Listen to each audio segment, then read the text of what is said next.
Assalamualaikum warahmatullahi wabarakatuh. Apa kabar sahabat At-Taqwa yang budiman? Senang sekali kita bisa bersilaturahmi kembali lewat channel ini. Semoga Allah selalu memberikan kita hidayah supaya kita tetap istiqomah dalam menjalani kehidupan yang tentunya sesuai dengan syariat Islam. Amin ya rabbal alamin. Di antara sekian banyak sahabat Rasulullah, Abdurrahman bin Auf adalah sahabat yang paling kaya. Beliau dikisahkan pernah memborong dagangan dari kota Syam yang dibawa pulang ke Madinah. Aisyah radhiyallahu anhu menceritakan, Abdurrahman bin Auf seringkali membawa pulang 700 kontainer dagangan seperti barisan pawai yang tak ada putusnya. Abdurrahman bin Auf adalah sahabat Rasulullah yang terlanjur kaya, sehingga sering disindir oleh Rasulullah bahwa Abdurrahman akan masuk surga dengan berjalan merangkak. Para sahabat penasaran ketika mendengar perkataan Rasulullah ini. Kenapa dia masuk dengan merangkak tidak seperti sahabat lainnya yang berjalan super kilat pada waktu masuk surga? Rasulullah menjawab, sebab dia terlalu kaya.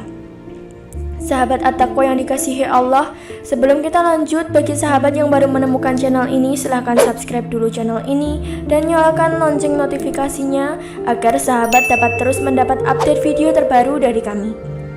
Abdurrahman bin Auf sering menangis teringat sabda Rasulullah ini. Beliau sering berdoa, jadikan aku ini miskin, aku ingin seperti Mus'ab bin Umair atau Hamzah yang hanya meninggalkan sehelai kain pada saat meninggal dunia. Mus'ab bin Umair ketika jasadnya dibungkus kafan, kakinya tertutup tetapi kepalanya terbuka. Ketika ditarik ke atas, kepalanya tertutup tapi kakinya terbuka. Ya Allah, rintihnya. Abdurrahman bin Auf ditakdirkan menjadi orang kaya selama hidupnya.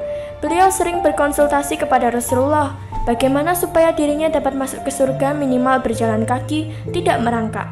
Jawab Rasulullah, perbanyak sedekah, niscaya kakimu menjadi ringan untuk masuk surga. Dalam catatan sejarah, pada akhir hayatnya, Abdurrahman bin Auf berwasiat membagi hartanya menjadi 3 bagian. Sepertiga dibagikan untuk modal usaha sahabatnya, sepertiga untuk melunasi hutang-hutangnya, dan sepertiga lagi untuk dibagi-bagikan kepada fakir miskin. Semua dilakukan untuk meringankan langkahnya memasuki pintu surga. Abdurrahman bin Auf radhiyallahu anhu berusaha keras agar bisa menjadi miskin. Setelah perang Tabuk, kurma di Madinah yang ditinggalkan sahabat menjadi busuk, lalu harganya jatuh. Abdurrahman bin Auf menjual semua hartanya, kemudian memborong semua kurma busuk milik sahabat tadi dengan harga setara kurma yang bagus. Sahabat gembira sebab semua dagangannya laku. Abdurrahman bin Auf juga gembira sebab berharap jatuh miskin. Tiba-tiba datang utusan dari Yaman membawa berita, Raja Yaman mencari kurma busuk. Di Yaman sedang berjangkit wabah penyakit menular dan obat yang bisa menyembuhkannya adalah kurma busuk. Utusan Raja Yaman berniat memborong semua kurma Abdurrahman bin Auf dengan harga 10 kali lipat dari harga kurma biasa. Allahu Akbar.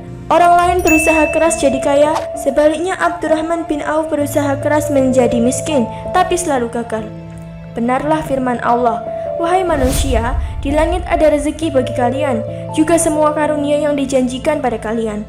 Quran Surat Az-Zariyat ayat 22. Abdurrahman bin Auf pernah memberikan dagangannya sebanyak 700 ekor unta untuk dibagikan pada penduduk Madinah. Ia juga berwasiat agar setiap muslim yang ikut perang Badar yang masih hidup diberi 400 dinar dari hartanya. Abdurrahman bin Auf adalah sahabat Rasulullah yang gagal miskin. Karena takut masuk surga dengan merangkak, ia makin gencar membelanjakan hartanya di jalan Allah.